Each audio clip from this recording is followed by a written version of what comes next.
की शानदार प्रस्तुति।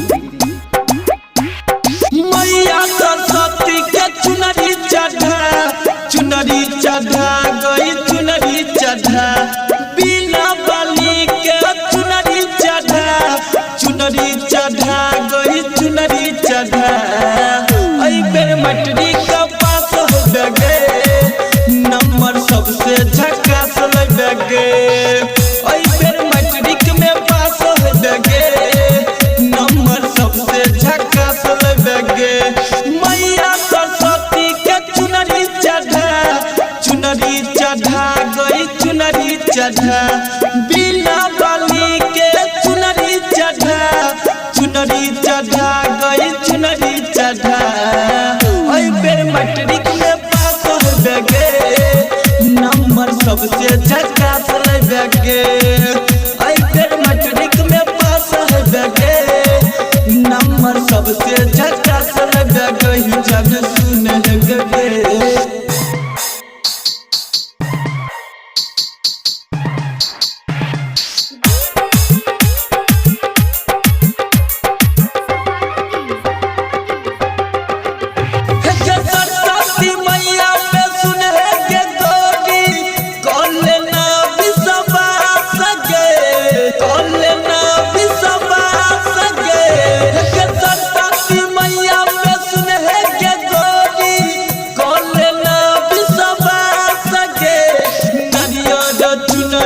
फुलवा चढ़ई है मैया जी के गीतिया बजई है।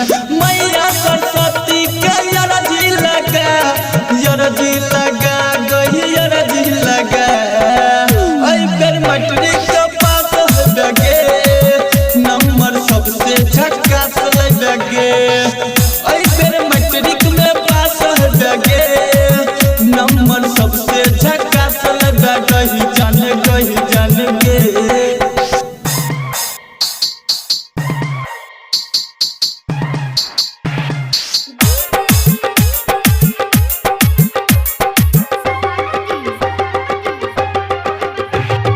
थाली सजाई के हाथों में गोरी जय है मैया जी के पास गए जय है मैया जी के पास गए।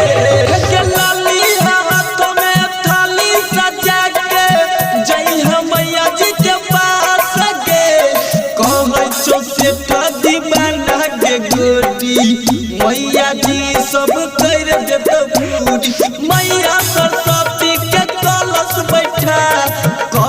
बैठा गई कलश बैठा।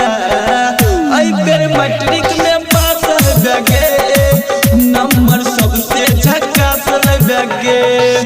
आई बेर मटरिक में पास हो गए नंबर सबसे झकास लग गई जान सुन जान गे।